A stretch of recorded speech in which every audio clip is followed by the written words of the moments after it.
So I wanted to try and drill down into this. So, sort of the takeaway thing, the main story, the main headline is that from like 2019 or through 2020, 21, 22, 23, the RAF specifically has had like sort of a strong DEI drive, and that actively saying that diversity and inclusion is really, really important to them. But the fallout from it has been that they've been found to have actively discriminated against white men. Yes. That they've spent a few £1 million on these drives, which ended up actively discriminating against at least potentially good candidates. Yes. And so all that has sort of come out in the wash. I've seen some other headlines, some other stories where the RAF have basically said, oh, we're sorry, but we didn't actually really do anything wrong and we're going to keep doing it, basically. That's right, yeah. So my question to you is, if you can shed any light on this stuff, is sort of drill down into it. So you mentioned the Cabinet Office and, of course, the Ministry of Defence themselves. And then you've got sort of the top brass within, like the Air Marshals and the Vice Chief Air Marshals and things. How does it work? As far as you're aware, where does it really come from, and who are the people? If you want to, you don't have to name names. I'd love you to, but you don't have to. Don't feel any pressure to. But who are these people? Are there sort of outside organisations like, I don't know, any sort of third-party organisations which advise the RAF or advise the Ministry of Defence to do this nonsense? Yeah. So there was I believe it's called Common Purpose. There was a sort of think tank that you can sort of buy into, and they talk about how we can bring diversity in. I believe all three services have gone through them, if that is the correct name. Who are they called again, sorry? I think it's Common Purpose. Common Purpose? I think it is. I'll have to look it up. All right. I remember speaking to someone and they say this is what this company does. It's a very much an Ernst & Young, Goldman's, McKinsey, you bring them in. Yeah. Well, we know McKinsey, of course, with diversity. I mean, it's a Harvard, kind of thing where they talk about how you're not diverse and then they sell you a product to become more diverse, that kind of thing. So, of course, nobody... There's lots of organisations out there, like Stonewall. Or of course, well, Stonewall was one I was going to mention. So, Stonewall under Andy Turner, who was 2IC of the Air Force, you might remember Andy Turner was the guy who left after he was found running around his garden naked. Oh, yeah. Him. Which is not a great look if you're second in charge of the Air Force. What was his name again? That's not Wigston. Andy Turner. Turner. So Mike Wigston was his senior. Mike Wigston was the Chief of Air Staff. He's a chief. Now, Mike was my boss, and I like Mike a lot. So whenever I say this, people have a go at me. They say, Mike, you shouldn't like Mike. But I did like Mike, and I flew with Mike a lot. I either led him on the wing, or he led me because he was the boss, and he was a lovely bloke. And my wife... his wife never accompanied him on tours. His wife was quite a senior lawyer, and I believe a lawyer in the sort of green, the sort of, all that. Yeah. And that's probably why he got a little bit tainted by this. But the thing about Mike Wigston was quite interesting, is that he never had what we'd say was a career in the spotlight as he went through the military. And I remember being in a bar in Lossiemouth where I was a Tornado GL4 pilot on his squadron, which is 12, and he brought me into the Air Force as well when he was someone called the poster, or kind of recruited you from the Navy to the Air Force when we lost the Sea Harrier. So, and he was a lovely bloke. You could talk to him, he was approachable, he was a lovely guy. And I remember my wife saying to him, how come you're on this meteoric rise? Some people are. I had friends who were as well. They kind of picked this guy's going to be, he's a switched on guy, and Mike's a switched on guy. But from then he went off and did these posts where you never really saw him. He wasn't in the line, he wasn't in the spotlight at all. In fact, I think he was the boss of Cyprus for a long time, so really away. And then he appears as Chief of Air Staff. And I think what he did when Gavin Williamson was the Defence Secretary, remember going back to this? He did a deal with Gavin Williamson, I believe, that if he did a report into inappropriate behaviours in the services, then he would get the chief job. Is this not too long ago? Is this sort of the late teens? Yes. So the report into inappropriate behaviours was done, it's called the Wigston Report. And it did talk about bullying, discrimination, all sorts of things. It's a bit of a dry read, but fair enough, it needs to. And he did this report. And I think that was in exchange for the chief post, because there were other people that everyone expected to be in the chief's role. And I believe he was groomed from a very young age. I think he was an Oxford man, to be in that position when all this DEI stuff came in. I think a lot of guys were. I think a lot of people believe it. I think this is why Dom Cummings wasn't allowed to rip up the civil service. I think this is why he was chucked out as well. I think the civil service got his teeth into him, because the civil service is massively full of, progressives, whatever you want to... Traitors. Yeah, if I'm being called a subversive to the Air Force, and I've got a business, and then they go, you've got to be careful what language I use. Yeah, sorry, I don't want to put words in your mouth. I'm happy to say that. You can do that, When the civil service, when senior people in the Cabinet Office or the Foreign Office or the Home Office or whatever, they're actively working against the interests of the nation, I'm happy to call them traitors. Well, I think you're not wrong. Now, I had my brother-in-law come up yesterday, and he said that he was on a board a while ago where there was him and there was 3 other guys, and they had to, it was for a job role. This was going back a few years, maybe 5 years, and they had to talk about certain subjects. And one of the subjects was ESG, which I'm not a huge fan of. And it was about investment, ESG investments, environment and social governance investments. Now, an investment should give you a return. A lot of these ESG investments don't give you a return, which is, they're not really investments, are they? You're right, yeah. Yeah. So their way of getting a BlackRock loan, aren't they, or a Fidelity loan or whatever, And he said exactly that. And he said there were another 3 guys on this board who were all championing ESG. Like, that's all they talked about. That was the biggest thing, and they believed in it. They believed in all this stuff to the detriment of the financial investments they were supposed to go out there and select. And so I think a lot of this stuff comes down, driven hierarchically by people like BlackRock, and people call me a conspiracy theorist, a lot of people do. But I believe that the Air Force gets sucked into this, the public sector gets sucked into this, because we believe. It's very easy to believe things. If I said to you that we're polluting rivers, you haven't got to have proof, because it's quite nice to believe we are. If we were doing what, sorry? Polluting rivers. Polluting rivers, okay. Or burning holes in the sky, or whatever the latest, melting the ice caps, polar bears dying. Polar bears are cute. Polar bears are not cute, by the way. If you give me the polar bear, the brown bear, the black, the polar bear's the last one I want to fight. You know what I mean? I'm a ninja, but not a polar. So, polar bears are dicks, right? Yeah. But they're cuddly little dicks, aren't they? So it's come down from a massive high. And if you think where it starts, what you'd have to do is say, right, let's analyse the word diversity. As Thomas Sowell says, it's the word that means absolutely nothing, but has been used to such great effect. And then we can go into, okay, what's diversity mean to you? What's it mean to me? Fine. God, it's awful, isn't it, this whole thing? The fact we're talking about it. Have you ever thought about the amount of time we waste on this? The amount of content you guys generate here on history and knowledge, and yet we sit here talking about something that in hopefully 10 years, no one's going to give a fuck about. Fingers crossed. Yeah. Fingers crossed. Yeah, maybe that's the work we do now. I feel like that is a big part of, in the broadest sense, that's the big part of DEI and all this sort of thing, is just to distract you. Yeah. It's just to keep the wheels spinning. To get people arguing about it, like we're doing now. Yeah. But the truth is, here's what I do as well. I say, hey, I'll argue about it, but at the same time, I'm going to damage you as much as possible. So, and I'm going to damage you with goodness, good people. So I'm going to put the best people that come to me, I'm going to train them up. Young people that want to go into the military. And I'm talking about not just flying, I'm talking about people that want to go in and be a supplier or an armourer or whatever. And I speak to people every day, like people write to me all the time. I'm going to really make sure that those good people get into the Air Force, where they've got good values, they've got good standards, the wholesome British people. And people always go, you're just putting British white people in. I don't think I've spoken to a British white person applying to the Air Force in about a month. Everyone has been either, a British white man. They've either been a woman or they've been a minority. That have inquired about, am I going to be treated fairly in the military, Tim? And what they mean by that is, am I going to be promoted because of my skin colour? Or is it because of the merit that I bring? Is it because of the values I bring in? It's very hard to say at the moment that you're going to be treated fairly in the military. Well, that's the thing, isn't it? This idea of diversity and inclusion versus meritocracy. Yeah. It's quite as simple as that, isn't it? Yeah, Heather McDonald in a sense.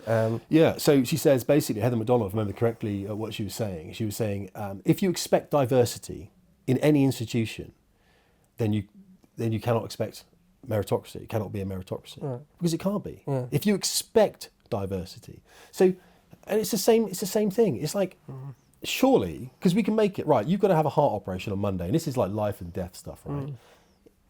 Do you want the best surgeon? I mean, seriously, because I'll be like, yeah, please, I'd like the best surgeon. Yeah, exactly. Yeah. It's a no-brainer. Do you want half of them? You've known half of them have been brought in because, they've got the right skin colour. It's the thing I look at it is, the problem with it is, especially at the top of the Air Force, is people want to be seen as doing the right thing. They want to be seen. And of course, we all do, apart from me, I couldn't care less. I want people to be safe and effective, combat effective. And the people I trained were, most definitely, and I was. And it didn't matter whether they were a young gay man or whether they were a woman or whether they were a minority. I trained lots of, I even hate the term minorities. I just trained pilots. Okay, some of them are different skin colour to me, Some of them were for different countries, but they were pilots, and some were good and some were really bad. Some were really, really bad, actually. And some of them happened to be black, that were bad. But some of them happened to be white as well. So it doesn't matter. The cockpit doesn't understand. When you get into it, you don't go, where's the sub menu for ethnicity? Where can I put in that I was a black kid from inner city Birmingham? Because then the jet will treat me better. It won't, mate. Yeah. If you're not good enough, it's going to kill you, and it will kill a guy in the back seat, and it will land on an orphanage or a nunnery, and then it's going to be the front page, and that's your legacy. That's why it's sort of surprised me. It shouldn't be surprising anymore, this sort of stuff. But, you know, if it's McDonald's and you have a slight dip in the quality of assembling a burger, it doesn't really matter all that much. But when it's life and death, like a heart surgeon or a fast jet pilot, it absolutely does matter. It absolutely does matter. People don't understand it. People that argue with me do not understand what it takes to be a fast jet pilot. And I couldn't care less, right? I didn't come from a great beginning, and I have mental issues now, just having gone through the trauma of strapping a fast jet to my body for the last 20 years, plus alcoholism, plus whatever, you know what I mean? All these things add up, and it makes for a very interesting life. So I'm not worried. You know what I mean? And sometimes I've got to sit by myself with my weights and rock myself backwards and forwards a little bit, and we sort it out. But it's better now than it was. But people don't understand. Like, a lot of women will complain that I don't want women in fast jet cockpits. It's not true. I've trained lots of women. And what I would say to those young women... You've talked about training women loads. Yeah, of course. And what I'd say to those young women, I wish I could get the young women on social media that have a go at me, and I wish I could bring them and put them in a room with fast jet pilots who are women. And you'd see how different those women were, those fast jet pilot women, to those young women that they wouldn't be able to really have a conversation. They'd struggle. Because the work that goes in to flying a fast jet and the sacrifices you make for an exceptionally prolonged period of time is something like a lot of people won't fully appreciate or understand. There's no going home at 5 o'clock. There's no, I don't want to fly that trip the next day. There's no, the weather is probably going to kill me today. Like, that is the worst weather anyone's ever flown in. You're flying. There's no two ways about it. And you better work out how you're going to fly, because else you're not going to come home. Literally, you're going to be killed. So these women, they live with this, and the men live with this. And that's why there isn't any, you're a woman, I'm a man, you're a black woman, it doesn't exist. It's like, we're all going to die together. And when you've got that, I think this is why we're too comfortable in the West. Far too comfortable. Absolutely too comfortable. I was writing the other day about people that haven't been punched in the face don't know when to shut up. Yeah.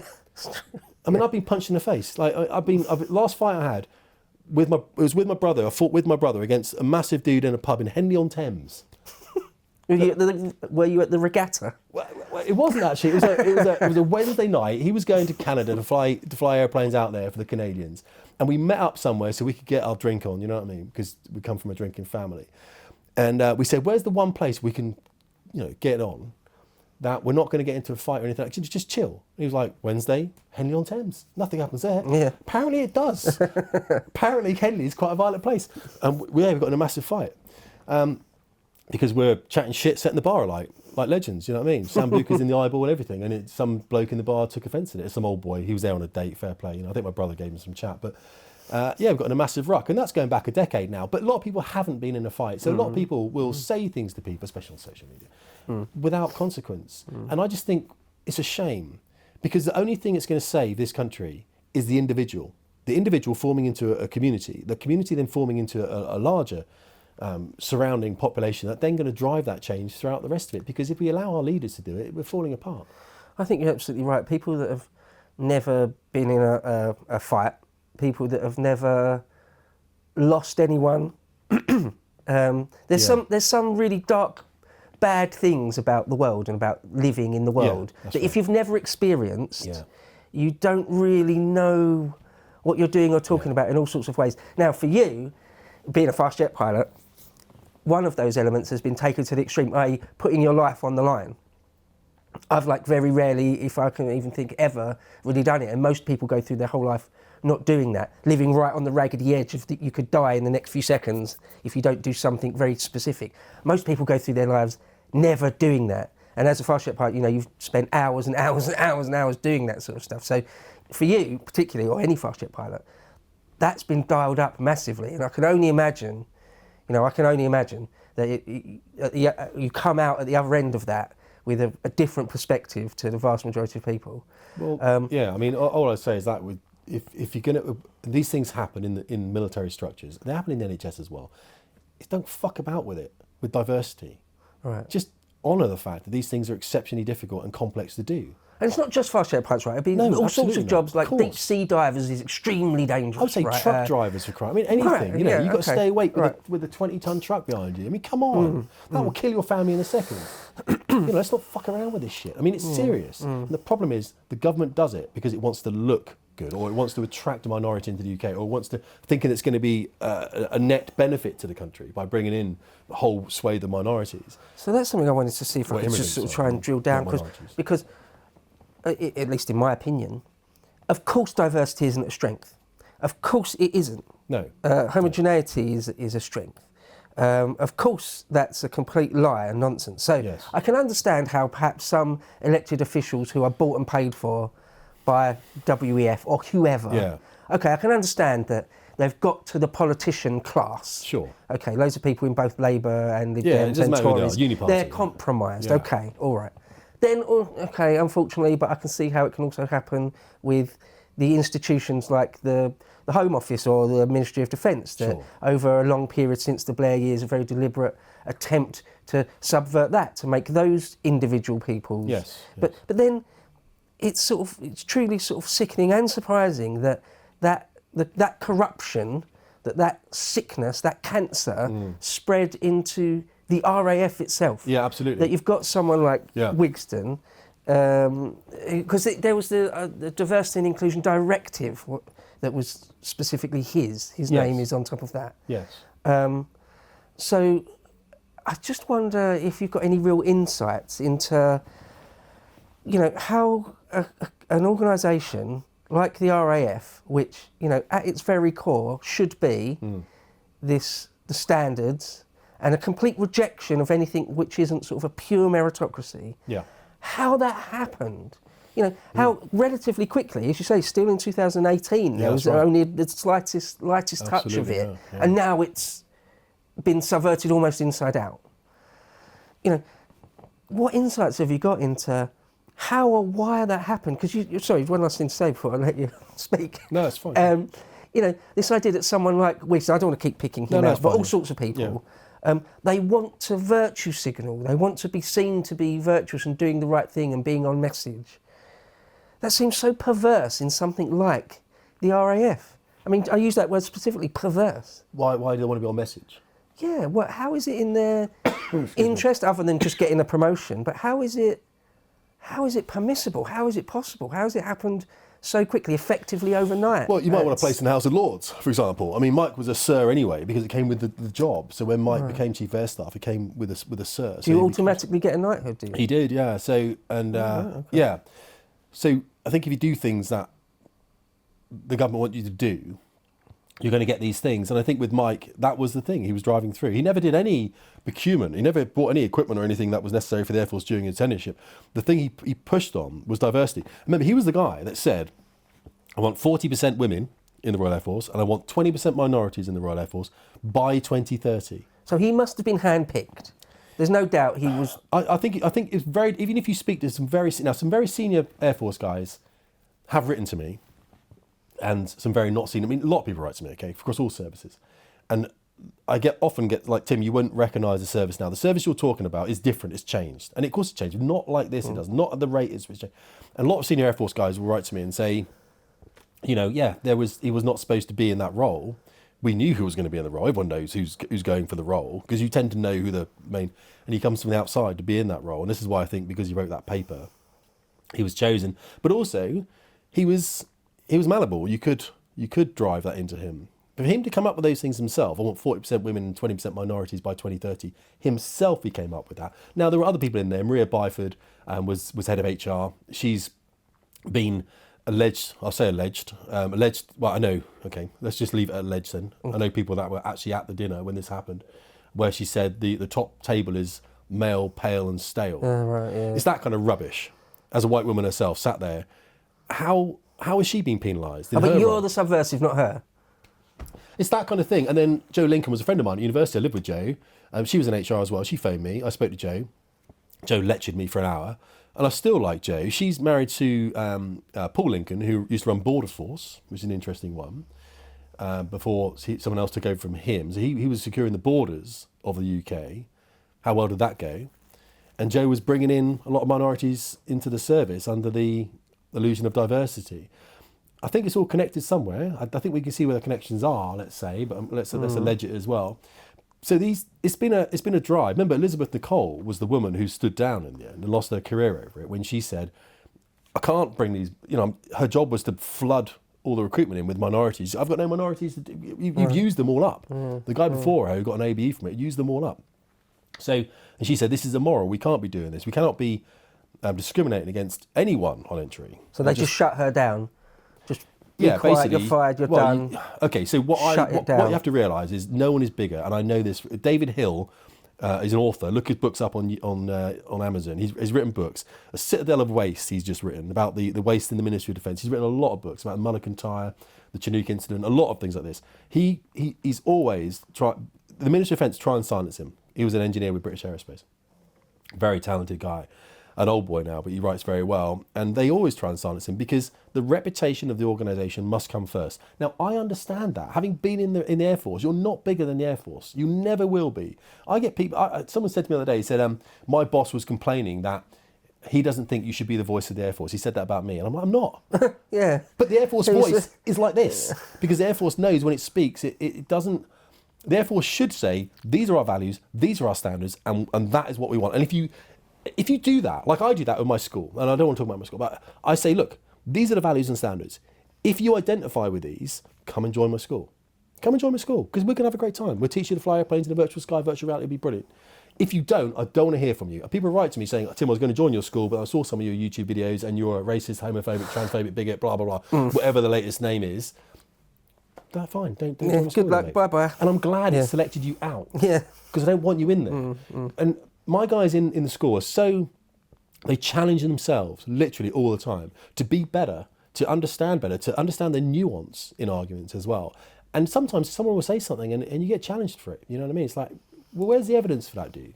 And I think the problem is ideological capture has happened within all the public institutions. I think if Dominic Cummings had smashed through the civil service and really reformed it, then we may have stood a chance. But obviously he was ousted, he got out. And I think, unfortunately, it allowed a lot of bad actors to... Because it's very easy when you're up there, you don't want to be seen as a racist. So if I was in the Air Force now, calling this out, in a DEI lecture, and I said, okay, you're telling me you want diversity in the Royal Air Force. What does diversity mean to you? They would have to say they want black people and they want women. They'd have to say it at some point. Because diversity, I want diversity, cognitive diversity, but not always. Because on a fast jet squadron, you don't always want people to think differently. You know what I mean? You want people to think the same. I want people to think about killing as many people in as an expeditious time as possible. I want them to kill as many people as quickly as possible. That's how I win wars. That's how I get to go home at night. And that's what it's about. And it becomes very difficult sometimes to express that to someone who hasn't been in the environment where you're literally going to be killed. Like, when pilots come back in from a sortie, you're not, as I said to you before, you're not high-fiving each other. Hey, look at that. It doesn't happen. It's heads down. It's like, how are we going to do that better next time? Like, how are we going to use our fuel better? How are we going to weaponeer better? How are we going to manage the timeline better? How are we going to brief this and debrief this better? You see it with Special Forces, same thing. No Special Forces come back going, yeah, we could. They're not. They're like, how the fuck didn't we die? Like, literally, how lucky were we that we're still here now? Because a lot of other people aren't. To watch the full video, please become a premium member at lotuseaters.com.